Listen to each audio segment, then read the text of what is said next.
¿Hasta cuándo? ¿Cuánto tiempo? ¿Una hora? Vamos. Entonces, déjame. Entonces, 1 hora. Muy bien. Buenas noches, hermanos. Vamos a seguir con nuestro estudio.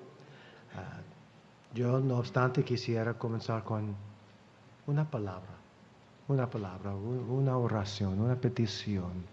Que Dios nos bendiga esta noche. Nuestro Dios, gracias por cada uno que ha llegado esta noche.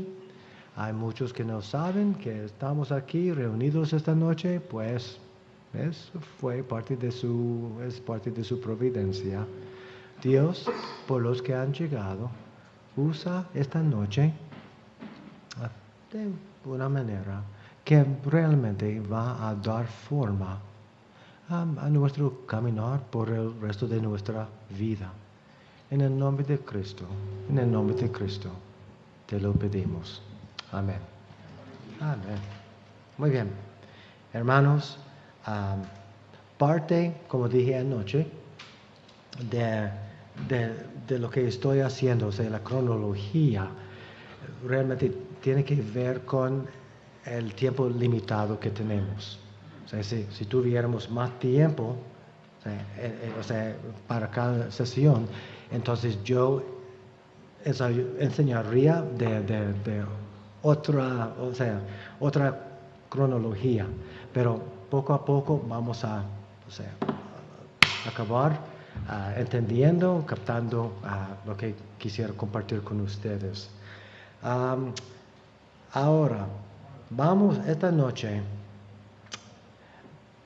para comenzar, a descomprimir a Cristo humillado y exaltado como la óptica a través de la cual nos acercamos, leemos, hacemos sentido de e interpretamos el Antiguo Testamento. Consideremos la siguiente ilustración que uno de mis profesores, que se llama Doug Green, compartió. Escuchen, para poder apreciar verdaderamente cualquier película, se tiene que ver por lo menos una segunda vez. Cada vez que la vean, serán capaces de ver cómo cada escena se mueve hacia su final. Para poder apreciar verdaderamente el Antiguo Testamento, ustedes, Doug Green dice, también tienen que volver a leerlo, notando cómo cada sección se mueve hacia la culminación en Cristo. Brillante. ¿Cuántas veces hemos visto una película y el complot está tan complicado que realmente se necesita 2, sino 3? Ahora yo sé por qué el director lo puso o por qué ese personaje dijo de esa manera. Sí. A la luz de la culminación de la película, entonces todo, hasta entonces, al conocer lo que ocurre al final, entonces toda la película hace sentido. Podemos ver con una buena película como cada escena nos está llevando otra vez al fin. Lo que no sea necesario no está incluido. Está incluido en el DVD de escenarios extras, pero no en la película. ¿Estamos? Entonces, muchos de nosotros comenzamos nuestra travesía con el Señor por leer el Nuevo Testamento. Y es completamente, sano. Pero después de leer el Nuevo Testamento y luego remontarnos al Antiguo, ahora podemos hacer lo que Doug Green está sugiriendo aquí. Muy bien. En este curso compararemos la historia redentora a una película redentora, el Antiguo Testamento a la primera mitad de su película redentora, el Nuevo a la segunda mitad de la misma. y a Cristo crucificado y resucitado como la culminación de su película histórica redentora. ¿Okay?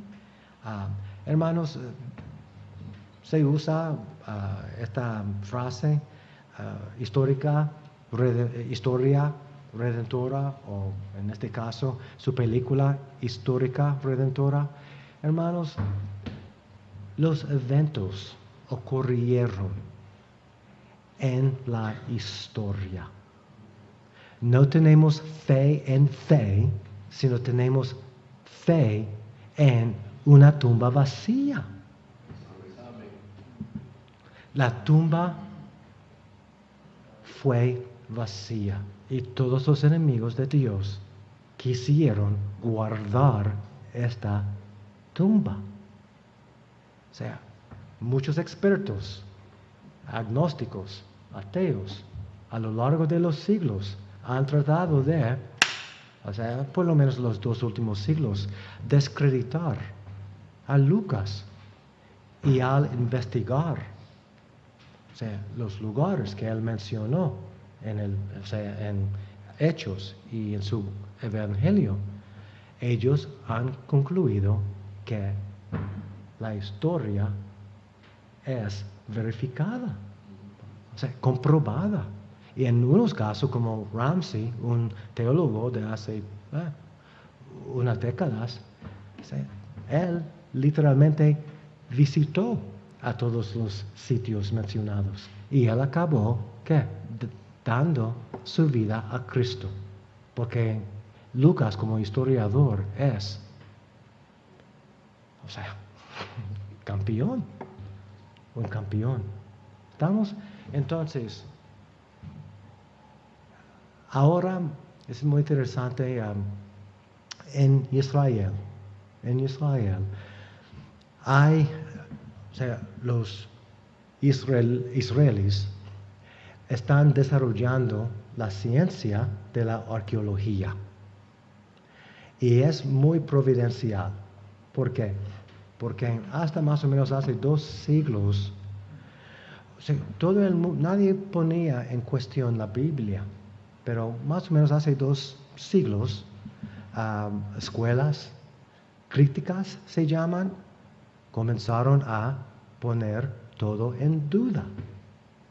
Now, Pastor Jack Miller, el pastor de mi esposa, dijo, hay muchos que dudan todo excepto sus propias dudas. Hay muchos que dudan todo excepto sus propias dudas. Para dudar a Dios, uno necesita entonces poner su fe en algo que se oponga a Dios y su palabra. Entonces, esta persona no es neutral. Nació un amigo de Dios, un hijo de su ira. O sea, no es neutral. Dijo Dios a sus enemigos, ustedes son de su padre, el diablo. Hay 2 padres. Antes tú y yo pertenecíamos al Padre desde abajo. Cuando Dios nos salvó, entonces podíamos llamarle Abba, nuestro Abba, Avinu.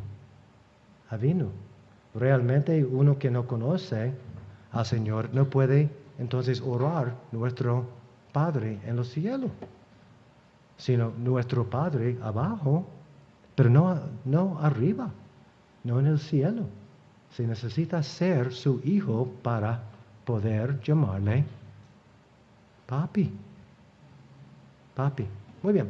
Entonces, lo que estaba diciendo es, Dios en su providencia, alrededor de la época cuando las escuelas críticas subían, Dios entonces comenzó a desarrollar la ciencia de la arqueología.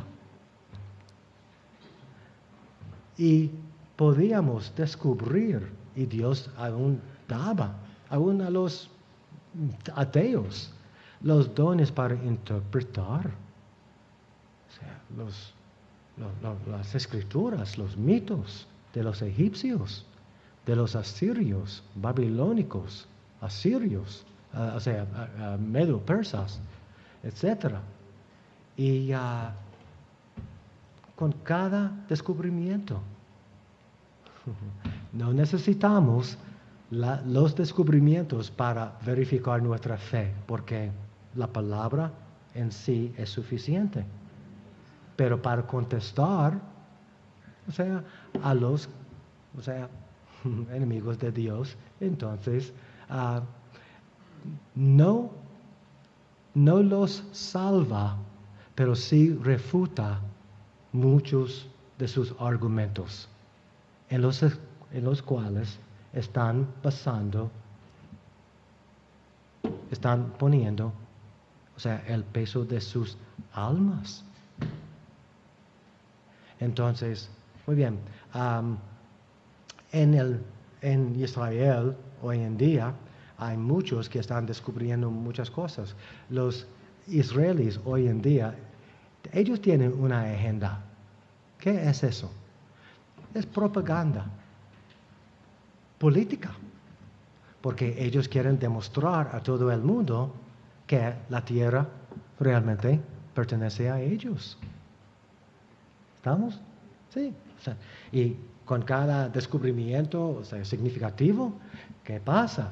Los árabes a menudo niegan o dicen, no, es falso, no es real, no es real.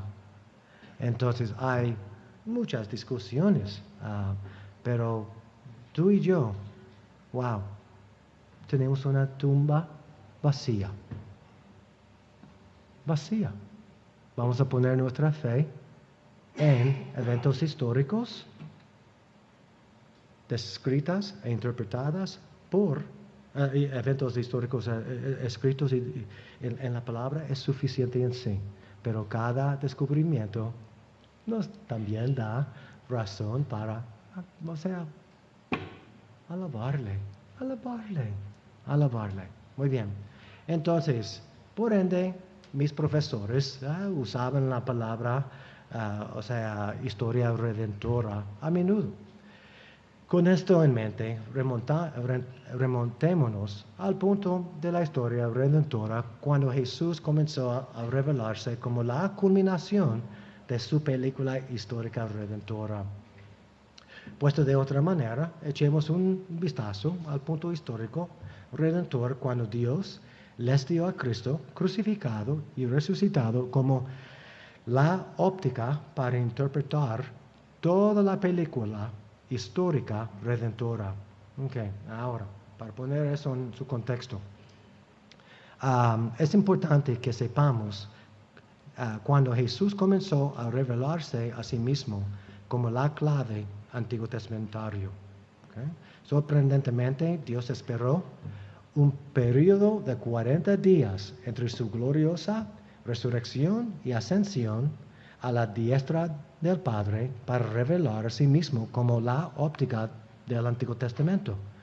Veamos por un segundo lo que Hechos 1:3 dice. Se presentó vivo con muchas pruebas indubitables, apareciéndoseles durante 40 días y hablándoles acerca del reino de Dios. Ahora, parece que Dios le dio ese periodo de 40 días entre su gloriosa resurrección y ascensión, la función de una bisagra. Se puede comparar el complejo histórico entre la humillación y exaltación de Jesús como el punto de la referencia de la historia redentora, la primera mitad de su película redentora antiguo testamentaria al lado izquierdo y la última mitad de su película redentora, nueva testamentaria al lado derecho. Lo que estoy haciendo aquí es retrabajando una ilustración que Tremper Longman había usado en cuanto a otro contexto. Dios inspiró a Lucas a describir los eventos inmediatamente después de su resurrección en Lucas 24. Dios dio a Lucas este último capítulo de su evangelio en 3 secciones literarias. Estas 3 secciones corresponden a las escenas históricas post-resurrección que descubrió. Por razones que subsiguientemente desarrollaré, favor de tener en mente que esos 3 eventos históricos además ocurrieron en un solo día de los 40. O sea, Lucas 24, 1 a 12, describe el primer evento de aquel día. 13 a 32 describe el segundo evento de aquel día, y 33 a 53 describe el tercer evento del mismo día. Okay. Para que me sigan, cuando Dios abrió su entendimiento a los 2 discípulos, según Richard Gaffin, Él no dijo, mira, vamos a comenzar en Génesis 1:1 y luego voy a enseñarles cómo eso, qué tiene que ver en cuanto a mi humillación y exaltación. Luego vamos a Génesis 1:2 y Génesis 1:3. No. Habrían necesitado, ¿qué? 33 años más para hacer eso. No. El Espíritu Santo, de una manera, ató un nudo, para que ahora corporativamente entendieron que el Antiguo Testamento corporativamente tenía que ver con su humillación y su exaltación. Por ende, mencionó lo que Richard Gaffin nos había enseñado. Muy bien, ahora vamos a comenzar en versículo 13 para describir los eventos del segundo escenario. 2 de ellos iban el mismo día a una aldea llamada Emaús, que estaba a 70 estadios de Jerusalén. Hablaban entre sí de todas aquellas cosas que habían acontecido. Y sucedió que mientras hablaban y discutían entre sí, Jesús mismo se acercó y caminaba con ellos, pero los ojos de ellos estaban velados para que no lo reconocieran. Él, o sea, Jesús, les dijo, ¿qué pláticas son estas que tenéis entre vosotros mientras camináis? ¿Y por qué estáis tristes? Respondiendo, uno de ellos, que se llamaba Cleofas, le dijo, ¿eres tú el único forastero en Jerusalén que no has sabido las cosas que en ella han acontecido en estos días? Entonces él les preguntó, ¿qué cosas? Y ellos le dijeron, de Jesús Nazareno, que fue varón, profeta, poderoso en obra y en palabra delante de Dios y de todo el pueblo, y como lo entregaron los principales sacerdotes y nuestros gobernantes a sentencia de muerte y lo crucificaron. Pero nosotros esperábamos que él fuera el que había de redimir a Israel.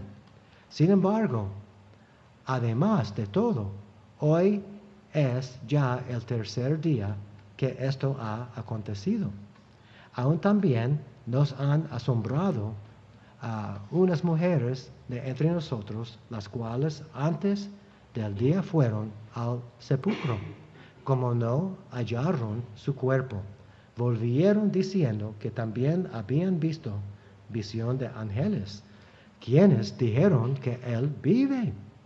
Y fueron algunos de los nuestros al sepulcro, y hallaron así como las mujeres habían dicho, pero a él no lo vieron. Entonces él les dijo, insensatos y tardos de corazón para creer todo lo que los profetas han dicho. No era necesario que el Cristo padeciera estas cosas y que entrara en su gloria, y comenzando desde Moisés y siguiendo por todos los profetas, les declaraba en todas las escrituras lo que de él decían. O sea, todo tiene que ver con ¿qué? Lo que de él decían. Muy bien, comenzando desde Moisés. Todas las escrituras, otra vez. ¿De qué hablan? De él. De él. De él. Muy bien. Entonces, déjame. Vamos a brincar a 33. 33 a posiblemente hasta 47, sino 51. Levantándose en esa misma hora, volvieron a Jerusalén y hallaron a los 11 reunidos y a los que estaban con ellos. Ahora es el tercer escenario del mismo día. Entonces, ha resucitado el Señor verdaderamente y ha aparecido a Simón. Entonces ellos contaron todas las cosas que les habían acontecido en el camino y cómo lo habían reconocido al partir el pan. Mientras aún hablaban de estas cosas, Jesús se puso en medio de ellos y les dijo, probablemente, Shalom Lechem o Shalom Aleichem. Shalom Aleichem. Pregunta, ¿qué significa la palabra Shalom? ¿Qué significa la palabra Shalom? Paz. Okay. Sí, pero no exactamente. Paz, el concepto que ustedes tienen, es el fruto de lo que realmente la raíz de la palabra significa. La palabra Shalom es de la raíz de 3 letras, Shalom.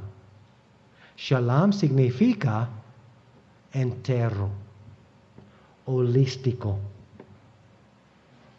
¿Qué es pan integral? Es pan meshulam.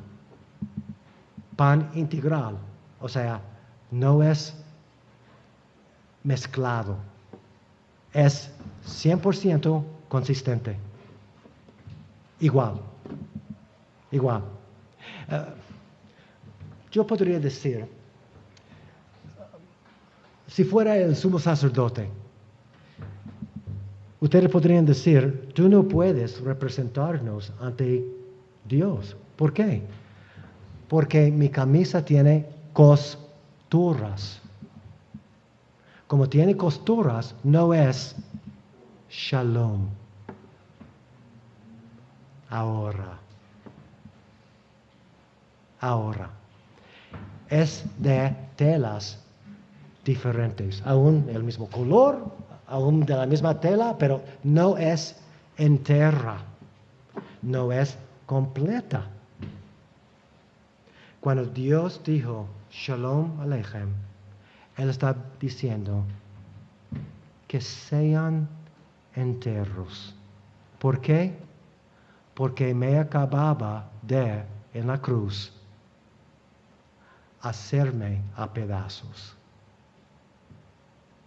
Literalmente, sus articulaciones separadas. ¿Qué es eso? Es parte de lo que significa ser a pedazos. En hebreo moderno, ¿tu nombre, mi hermano? Marlon.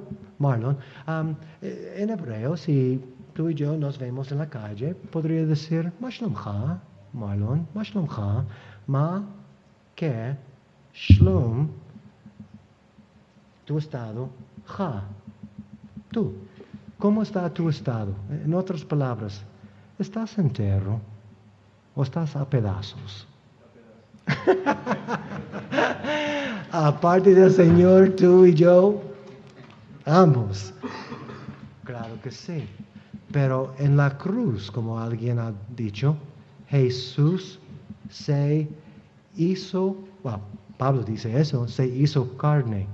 Y como resultado, se separó espiritualmente y aún físicamente. Él estuvo completamente a pedazos en nuestro lugar.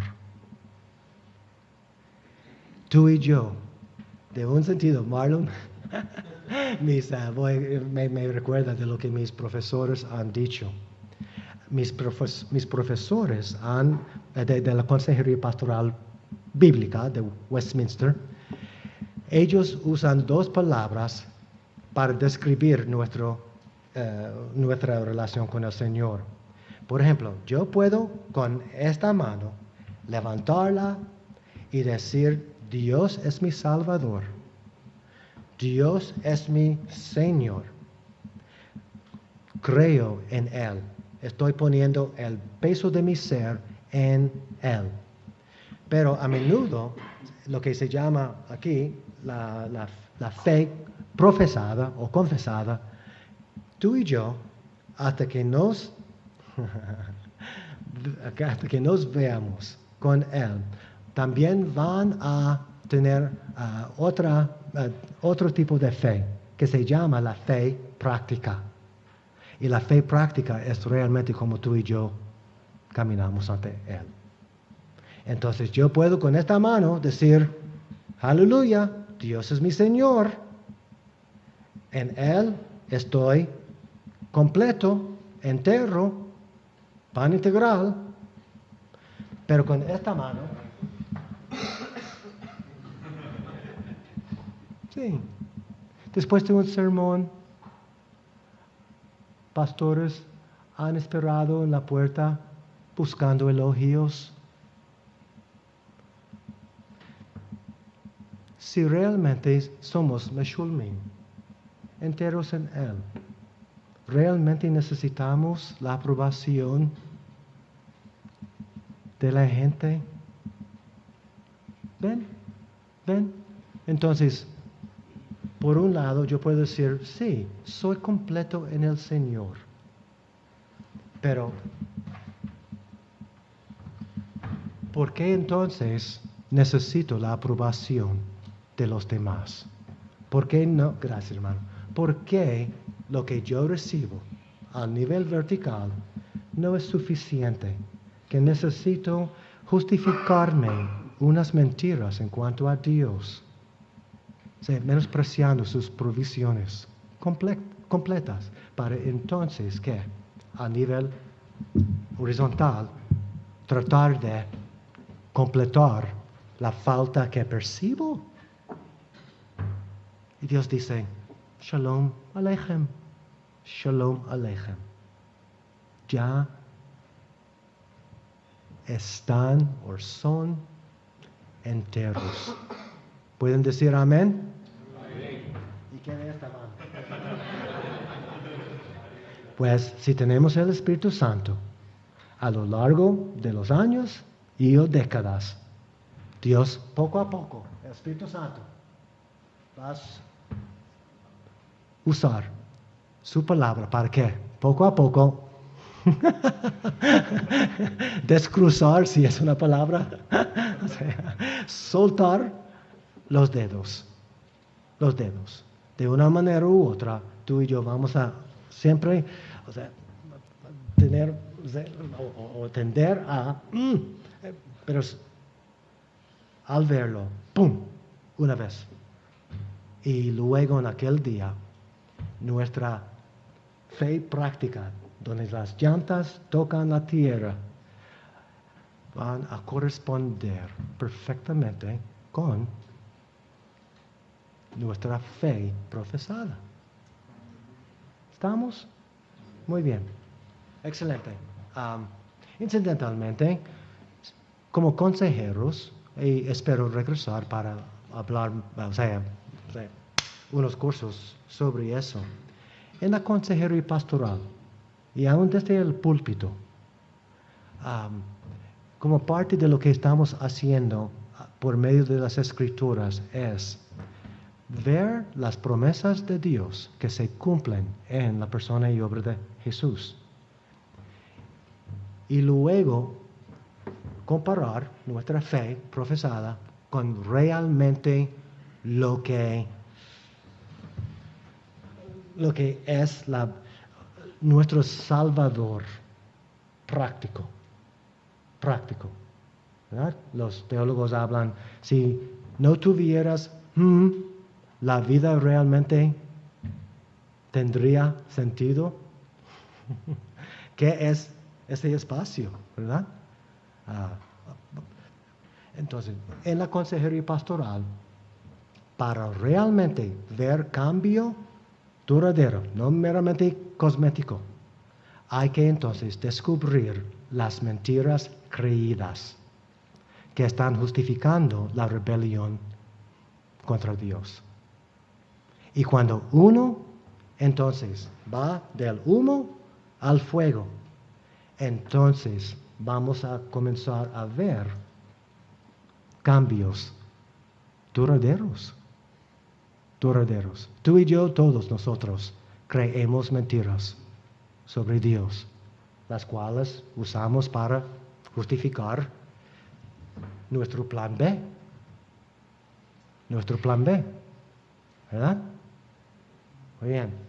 Ustedes recuerdan, en el antiguo cercano oriente, los israelitas no querían asesinar a los cananeos. ¿Por qué?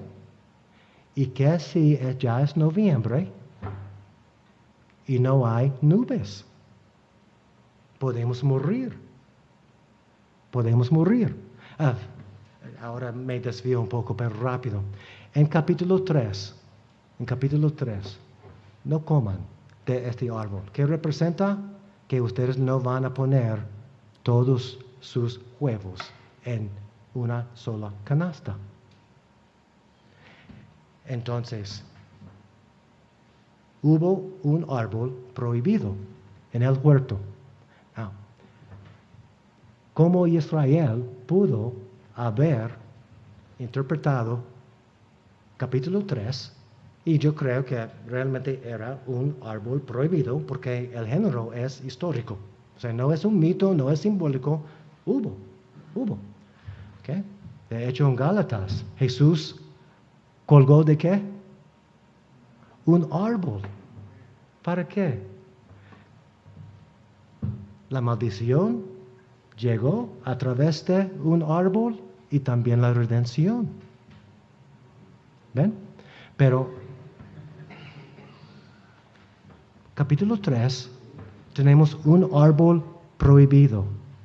No hay nada nuevo con lo que estoy compartiendo con ustedes. No hay nada nuevo. No.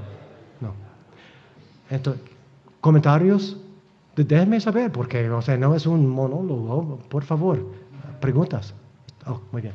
Entonces, capítulo 3 tenemos un árbol, real. ¿Y qué pasó? En la tierra prometida, con el árbol, realmente Dios y sus provisiones pactuales son enteros en sí. Hay falta o realmente seré completo, exclusivamente confiando en Él. Y la razón por la cual Él tocó el fruto y se lo comió, es porque Él tenía que decir, si yo pongo toda mi fe en Él, entonces, en caso de emergencia, no voy a tener, un póliza de seguro y necesito un plan B. Disculpen, ayúdame Dios. Cuando ellos estuvieron en la tierra prometida, Dios dice a Israel, al entrar, derrumben cada árbol cananeo. ¿Qué significa eso? Dios esencialmente estaba diciendo que yo considero esos árboles tan prohibidos como el de Edén. Entonces, en Edén, sí, representaba Dios o Dios más en la tierra prometida. Ahora no hay río Nilo. Si no hay lluvia, ellos pueden morirse, literalmente. No tenían Walmart, no tenían PriceSmart, no tenían supermercados, no tenían neveras, no tenían reservas. Si no hay lluvia, ahora es noviembre. Y mira, los cananeos son gordos. Mira cómo ellos saben producir las mejores uvas. Si los matamos, entonces, ¿y qué si Dios por cualquier razón no nos da la lluvia? Vamos a poner todos nuestros huevos en una sola canasta. ¿Ven? Y como sabemos, ellos dejaron que muchos de los enemigos de Dios sobrevivieran. ¿Estamos? Entonces, en la consejería, ¿por qué alguien está a pedazos? ¿Qué mentira o mentiras él está creyendo en cuanto a Dios a nivel vertical para dar forma a la vida a nivel horizontal? Y entre más fuerte son las mentiras, más destruida será su vida. Ok, muy bien. Entonces, versículo 37. Espantados y atemorizados, pensaban que veía un espíritu al ver a Cristo. Pero Él les dijo, ¿por qué estáis turbados y vienen a vuestro corazón estos pensamientos? Mirad mis manos y mis pies, que yo mismo soy. Palpad y ved, porque un espíritu no tiene carne ni huesos, como veis que yo tengo. Y diciendo esto, les mostró las manos y los pies. Pero como todavía ellos de gozo no lo creían y estaban maravillados, les dijo, ¿tenéis aquí algo de comer? Entonces le dieron un trozo de pescado asado y un panal de miel. Él lo tomó y comió delante de ellos. Ahora, hermanos, luego les dijo, estas son las palabras que os hablé estando aún con vosotros, que era necesario que se cumpliera todo lo que está escrito de mí en la ley de Moisés, en los profetas y en los salmos. Hablamos sobre eso. No uno salmo, sino todos. Excelente. Entonces les abrió el entendimiento para que comprendieran las escrituras y les dijo, así está escrito y así fue necesario que el Cristo padeciera y resucitara de los muertos al tercer día y que se predicara en su nombre el arrepentimiento y el perdón de pecados en todas las naciones, comenzando desde Jerusalén. Muy bien, ahora,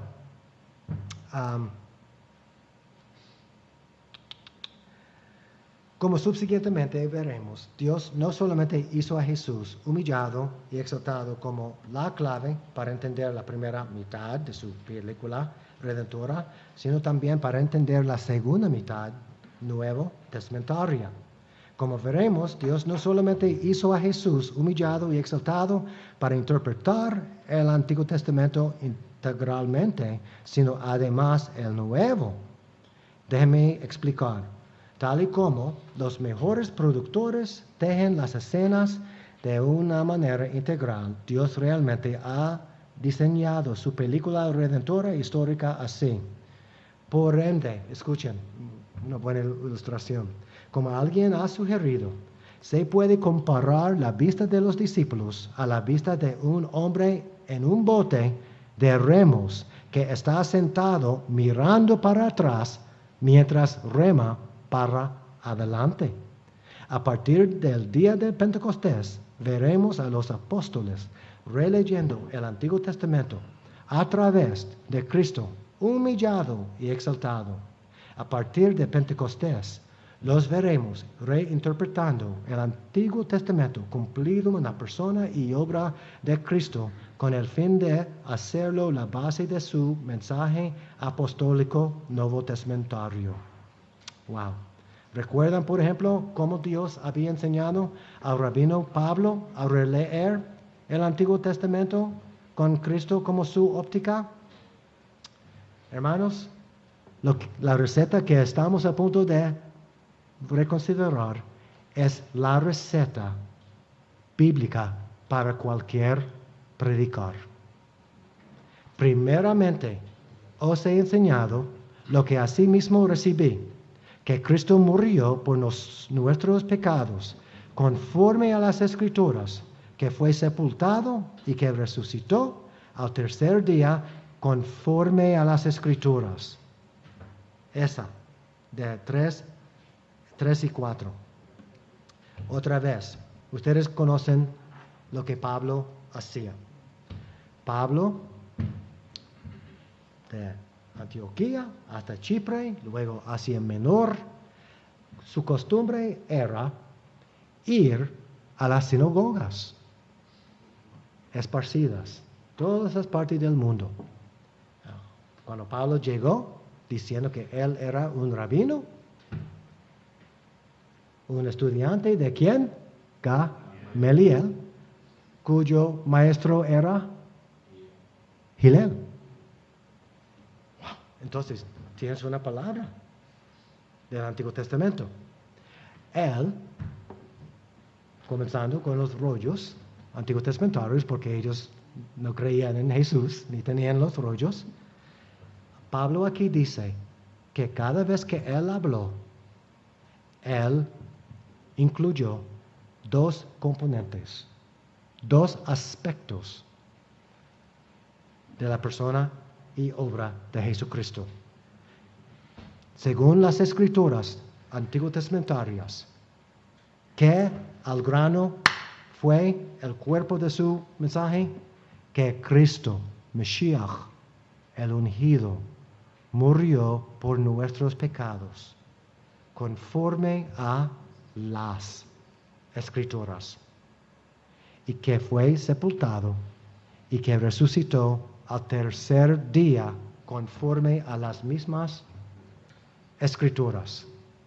Entonces, cada sermón, cada estudio, cada reflexión debería incluir ambos ingredientes de esta receta. ¿Estamos? Muy bien. Para tener un pensar meshulam, entero. Hermano, ¿la mano está arriba? Ok, muy bien. ¿Tenemos un micrófono? Muy bien.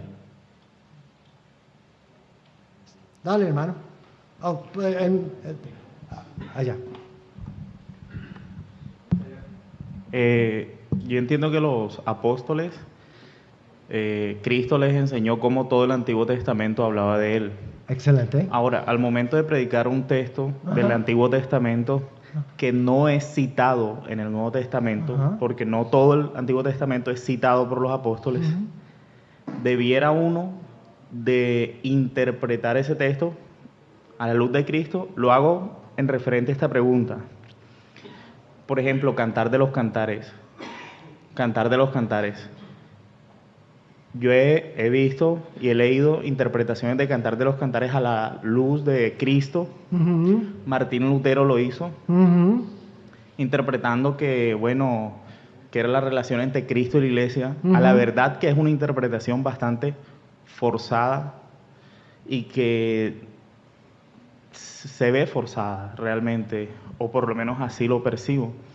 Entonces debiéramos, ese conocimiento ha sido transmitido a los pastores o a las personas que interpretan la Escritura hoy en día, o debiéramos de guardar silencio e interpretar a la luz del Nuevo Testamento aquellos textos que sí han sido citados directamente. Por ejemplo, Salmo 69, que es citado por Romanos acerca de un texto mesiánico, o debiéramos de entender que habla toda la escritura de Cristo, aunque algunos pasajes nos quede difícil interpretarlos a la luz del Nuevo Testamento. Sí, sí me hago entender.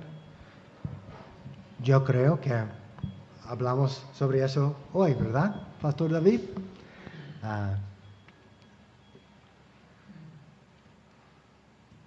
Si no realmente podemos ver a Cristo en un libro entero, no, nadie va a ver a Cristo en cada versículo. Si uno ve a Cristo en cada versículo, pues uno es culpable de alegoría. Alegoría. Nadie va a ver a Cristo en cada versículo. Pero cada versículo, como dijimos, es parte de un párrafo. Y cada párrafo parte de un capítulo. Y cada capítulo parte de un movimiento. Y tenemos que seguir leyendo el pasaje antiguo testamentario, en este caso posiblemente todo el libro de Cantar, y luego a la luz de lo que sabemos del Nuevo Testamento, tratar de ver ese libro de una manera u otra, habla sobre el Evangelio. Sí. Un buen primer paso sería, en mi opinión, hay una introducción al Antiguo Testamento por Tremper. Déjame escribir, tengo la ventaja aquí. Déjame engrandecer las palabras. Tremper Longman. Por favor. ¿Qué pasa? Tremper Longman III. Y Raymond Dillard, una introducción al Antiguo Testamento. Este libro he requerido por más de 20 años en Asia, en todas las partes de América Latina donde os he enseñado, y nadie se ha quejado. Nadie. Hermano, no todas las introducciones son iguales. Tampoco todas las Biblias de estudio. Como Tremper Longman y Raymond Dillard son teólogos de la teología pactual, ellos reconocen este movimiento de Edén a Apocalipsis, de un paraíso a otro, de un movimiento de humillación a la exaltación. Y en cada capítulo de los 36 capítulos, 37 y 36 capítulos que tienen, cada sección, cada libro termina con lo que se llama perspectiva novotestamentaria. Hasta una página, 2 páginas, donde ellos resumen cómo el mensaje teológico que ellos acababan de hacer, cómo eso corporativamente se mueve hacia el Nuevo Testamento. Ellos vinculan los versículos. Entonces, en tu caso, mi hermano, si no estás seguro, muy bien, otro paso, si no tienes acceso a este libro, sería encontrar una Biblia de estudio reformada. Reformada va a entonces tener esta línea de movimiento a lo largo de la historia redentora, del huerto de Edén hasta el huerto de la Nueva Jerusalén. Y con un estudio así, que no está disectando, pero eso va a ayudarnos. Hermanos, déjenme decir algo. Y nuestra cultura cuando digo nuestra cultura, en los Estados Unidos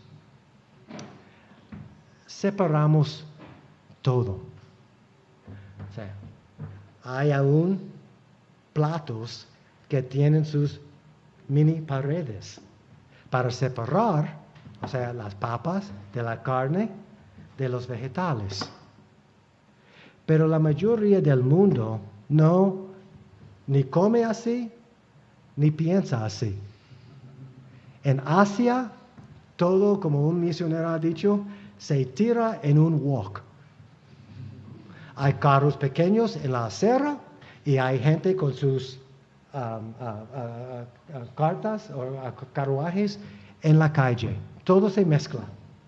¿Okay? Ustedes saben eso. O sea, guiar, o sea, manejar aquí es como jugar un juego de video. Siempre, pium, pum, otra moto, Sí, parte de su mundo, ustedes toleran esto. En Alemania, o sea, te sentenciaría a una sentencia de 15 años por guiar así. Porque su sociedad, ellos tienen otros valores culturales, ¿verdad? Entonces, mezclamos mucho aquí. El arroz con los habichuelas, ¿verdad? O sea, el pollo, todo adentro. Sí, la cultura es así. Pero lamentablemente ha sido mucha influencia de los Estados Unidos. Y en los Estados Unidos tendemos a poner más énfasis en separar y menos en unir o mezclar. Por ende, por ejemplo, muchos teólogos han desarrollado lo que significa la dispensacionalismo, el dispensacionalismo. Sí, ustedes me entienden. Sí.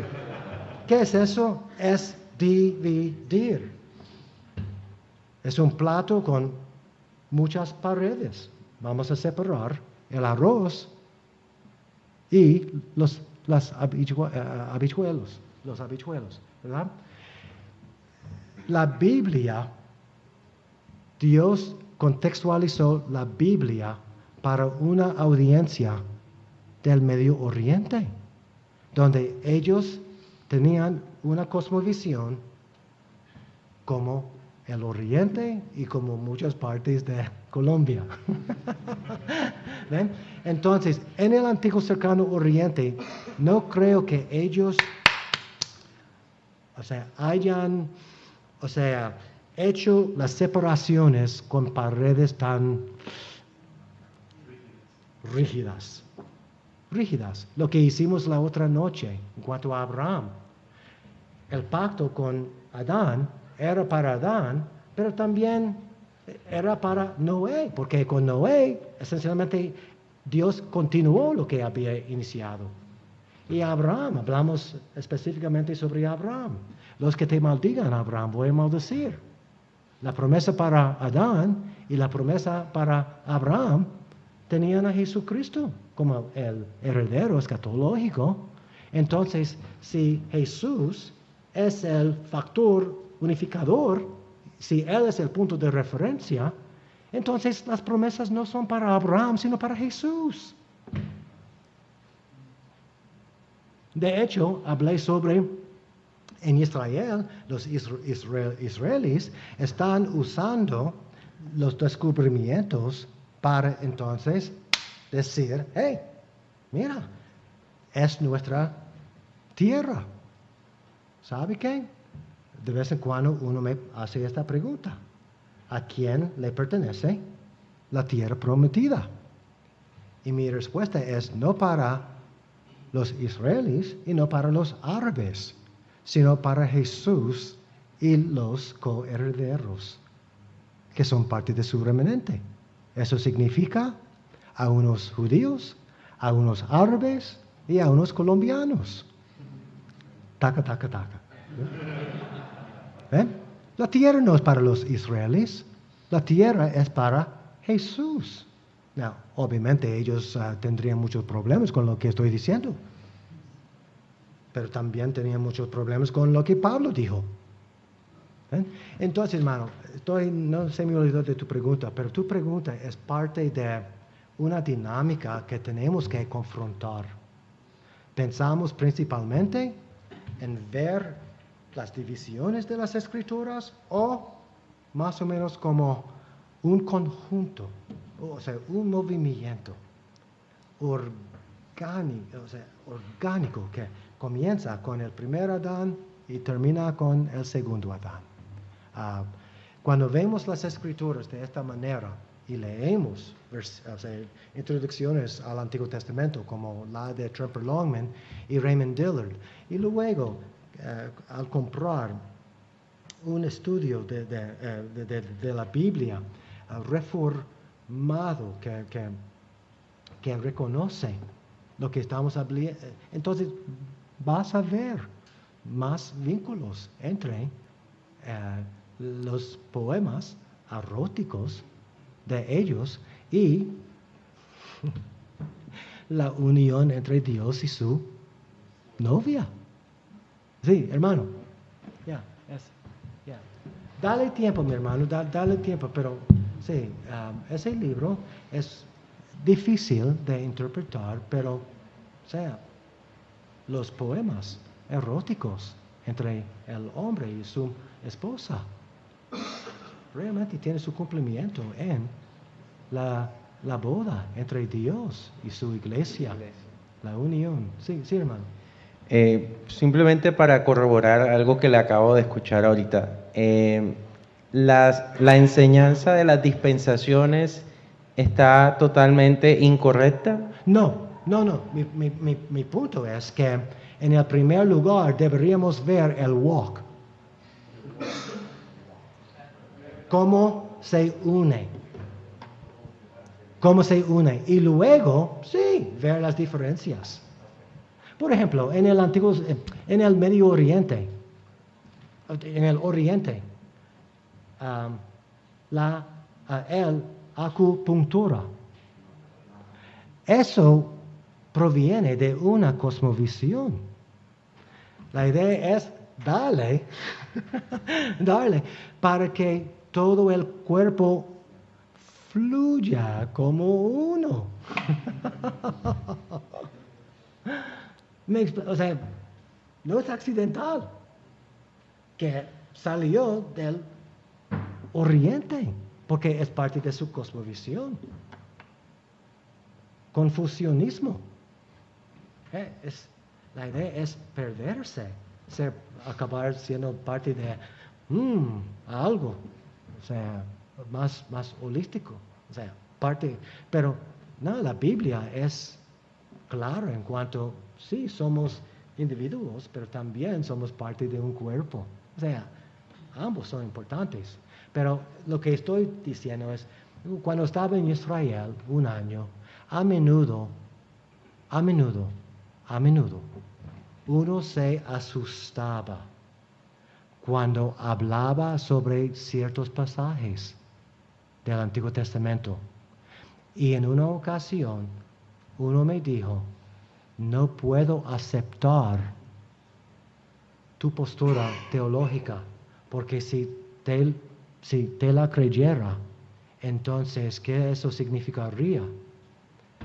Mi abuelita se murió en vano en uno de los hornos de Adolf Hitler. ¿Ven? Parte de la razón que no pueden admitir que tengamos la razón es porque ellos ven a sí mismos como una lealtad a un grupo y es más importante que la decisión de aceptar a Cristo, porque entonces ellos estarían traicionando a 2000 años de persecución, por ejemplo, en el nombre de Cristo. ¿Ven? ¿Ves? ¿Estamos? Sí. Es parte de una visión. Muy bien. Tengo un minuto. ¿Qué quiero decir para...? Okay. Denme 5 minutos para concluir esto y luego vamos a terminar. La clave, como ven, no era solamente una cuestión de qué, sino también quién. O sea, Jesucristo, el Mesías, la segunda persona de la Trinidad y su obra redentora, es el foco o enfoque del Antiguo Testamento. Jesús, el Mesías, humillado y glorificado, es el fin del Antiguo Testamento. ¿Qué quiero decir con la palabra fin? La palabra griega para fin es telos, T-E-L-O-S. Telos es la base de nuestra palabra, por ejemplo, telescopio. Por un momento vamos a comparar la historia redentora en el Antiguo Testamento a un telescopio. Además, vamos a comparar el lente o lado izquierdo del telescopio al punto de la vista de los santos antiguos testamentarios y el lente, lado derecho del telescopio a la meta, o sea, el propósito, el fin, el cumplimiento, el blanco, el objetivo, o sea, el telos, etcétera, del Antiguo Testamento. Muy bien. Hermanos, a lo largo de la vida de Jesucristo, sus discípulos no lo vieron. Tomando Jesús, según Lucas 18, 31 a 34, tomando Jesús a los 12, les dijo, cuando lleguemos a Jerusalén se cumplirán todas las cosas escritas por los profetas acerca del Hijo del Hombre. Pues será entregado a los gentiles, se burlarán de él y lo insultarán y le escupirán. Y después que lo hayan azotado, lo matarán, pero al tercer día resucitará. Sin embargo, ellos nada comprendieron de esas cosas. ¿Por qué? Esta palabra les era encubierta y no entendían lo que se les decía. O sea, en cuanto a este telescopio, los santos antiguos testamentarios vieron a la izquierda de este telescopio, pero no vieron a Cristo humillado y exaltado. No, Dios esperó hasta su periodo de 40 días para entonces abrir los ojos de Cleofas y su amigo anónimo. Muy bien, hermanos, tú y yo, ¿qué privilegio nos ha dado? Tú y yo somos más privilegiados que cualquier profeta antiguo testamentario. Ninguno de ellos vieron la película de Mel Gibson. Sombras, pero no lo que tú y yo por la fe vimos. El privilegio que tú y yo tenemos, que seamos cortados y luego puestos juntos de una manera meshulam para creer, reposar y correr con eso. Vamos a tener un descanso de ¿cuántos minutos? 15. Muy bien, estírense, hermanos, por favor.